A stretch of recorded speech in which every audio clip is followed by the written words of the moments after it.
Olá pessoal, eu sou o Tony Borges, estamos aqui para mais um bate-papo imobiliário. A nossa conversa hoje é com a professora doutora em letras, Gabriela Luft, né? Essa figura simpática que está aqui conosco. Ela é professora de português no Instituto Federal do Rio Grande do Sul. Dentre tantos cursos, ela nos dá o privilégio de ser professora do curso de Técnica de Transações Imobiliárias.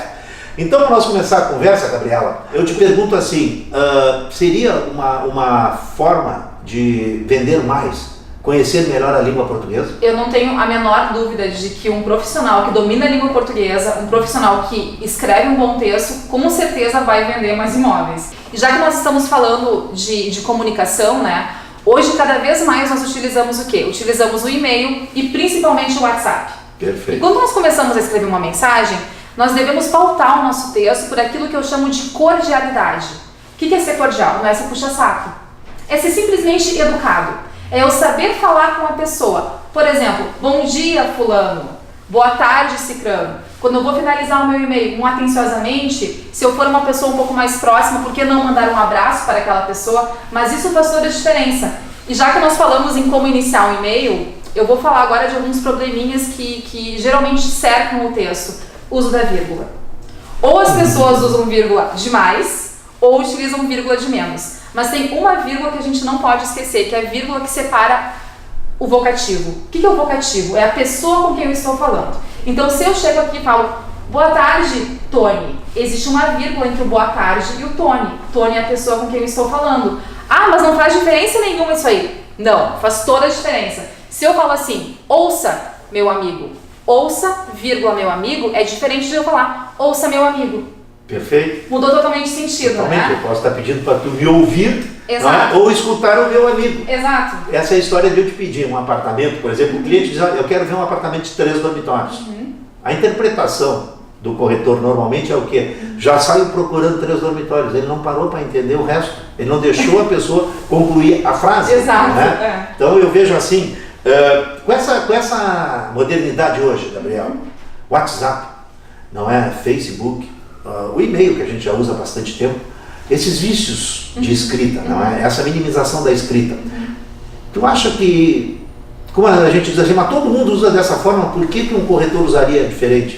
Tu acha que isso faria diferença? Faz toda a diferença porque nós somos profissionais e nós queremos vender imóveis. Então nós temos que ter uma postura de profissional. E a postura do profissional passa pelo bom domínio da língua portuguesa. Né? Então assim, utilização de vírgula, questão de concordância. Eu duvido que alguém já não tenha se deparado com uma placa do tipo vende-se imóveis ou aluga-se apartamentos.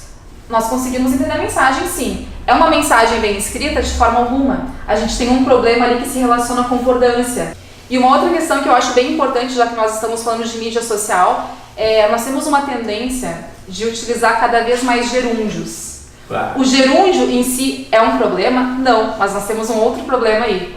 Pois é, isso é muito interessante. Eu acredito que tu ia falar do famoso telemarketing, isso, né? a linguagem de telemarketing, a linguagem criada de telemarketing que acabou se tornando... Como isso aí se difundiu de uma maneira muito absurda, não Mas é? Mas sabe por que se difundiu, Tony? Porque assim, ó, quando eu utilizo o gerúndio na famosa linguagem de telemarketing, eu não quero me comprometer.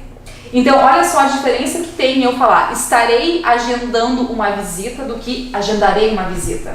Tá. Com agendarei, eu me comprometo muito mais, eu dou certeza, eu utilizo o infinitivo passa certeza. O gerúndio desperta a dúvida, a continuidade.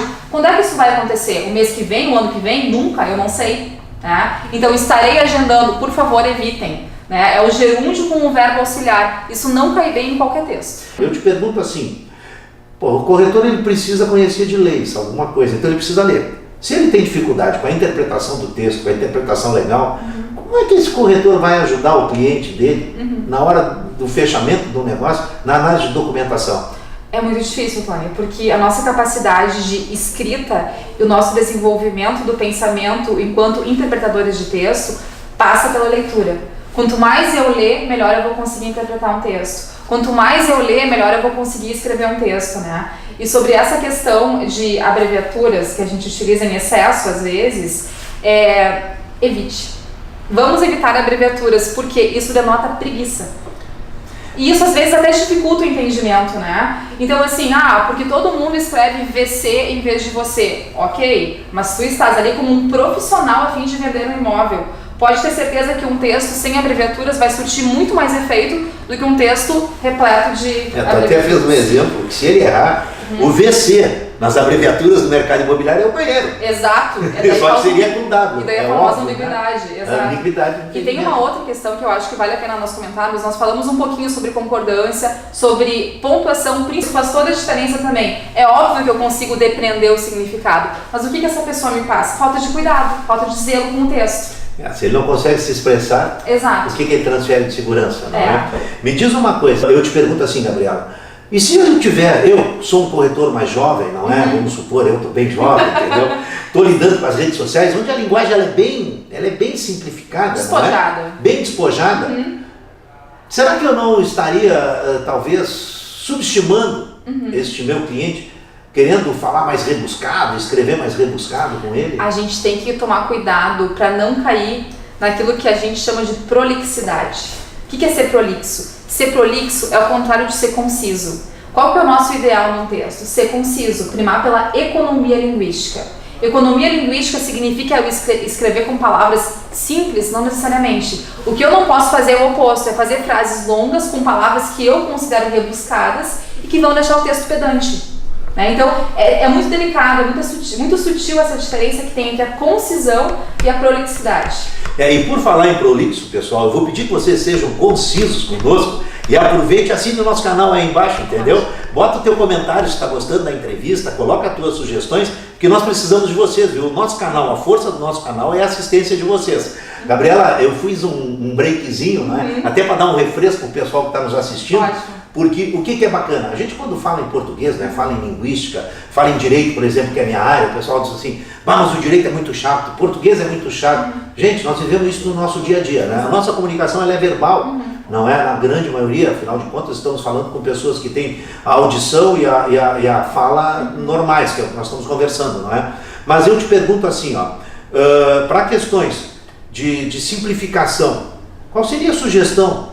A sugestão. Né? Isso, é uma sugestão de simplificação na escrita. Eu sei que tu já falou vários exemplos, mas se tu fosse fazer uma síntese desse nosso bate-papo, né? Primeiro, cordialidade. Eu saber abrir uma mensagem, né? Eu colocar o vocativo lá com a vírgula. Olá, Tony. Boa tarde, Tony. Utilizar por expressões por gentileza, por favor, né? Muito obrigado, muito obrigada. Eu saber fechar uma mensagem, não dando tchau simplesmente, ou apenas colocando o nome, colocando um atenciosamente, colocando, talvez mandando um abraço.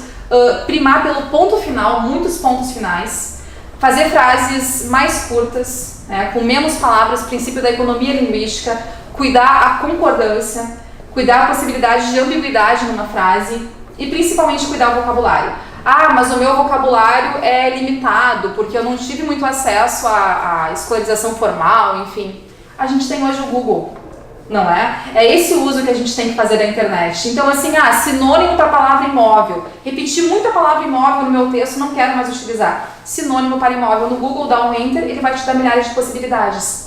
Então é esse o uso que a gente tem que fazer da internet também, né? Não sei identificar aqui qual que é o sujeito da minha frase. Pode ter certeza que o Google consegue te responder. Coloca aquela frase lá. E daí, identifiquei o sujeito, aqui a vírgula é proibida. Finalizei o texto, vou reler esse texto. Se possível, ler o texto em voz alta. Se perdeu o fôlego, faltou vírgula, tem que pôr ponto final. Né? Então são algumas regrinhas básicas. E sempre pensar no seguinte... Não é que nós estejamos sendo pedantes, né? A língua, ela é comum a todos nós, ela deve ser dominada por todos nós, mas o bom uso dela para um profissional faz toda a diferença. Pessoal, olha só, a dica que a professora deu é fantástica. Eu quero lembrar vocês de uma coisa. Não vão nessa história da velocidade, entendeu? Tem que ser muito rápido. A gente tem que ser precisos. Não é? A precisão, ela dá muito mais resultado do que a velocidade. Vocês elaborem uma venda. Pensem que uma venda de imóveis, ela não se representa por um minuto. A pessoa que está comprando aquilo, na grande maioria das vezes, é uma vida dela, entendeu? É uma economia de uma vida. Então, o nosso respeito com preparar uma venda, inclusive na riqueza da forma de conversar, mas cara, eu estou batendo papo com ele agora no WhatsApp, eu respondi rapidinho. Quanto mais tu lê, mais tu vai conseguir responder, não é? E uma outra questão, antes que eu me esqueça, vamos abusar da pontuação no seguinte sentido. Às vezes as pessoas querem fazer uma pergunta, né? Tu como vendedor quer fazer uma pergunta para o teu cliente. Qual é o sinal que sinaliza uma pergunta? Um ponto de interrogação. né? Por exemplo, assim, ó, já recebi pelo WhatsApp, você já visitou o imóvel. Não tinha ponto final, não tinha ponto de interrogação. Eu, como consumidora, não entendi se ele estava afirmando que eu já tinha visitado o imóvel ou se ele estava perguntando se eu já tinha visitado o imóvel, né? Então, essas questões, assim, que são básicas, que nós aprendemos desde pequenininhos na escola, eu acho que elas têm que vir à tona quando a gente vai escrever um texto, enquanto profissionais que estão ali vendendo imóveis. Perfeito. Te agradeço em nome do canal Ostra a tua presença e até uma próxima. Tony, muito obrigada pelo convite. Pessoal, vai ser um prazer responder as dúvidas de vocês.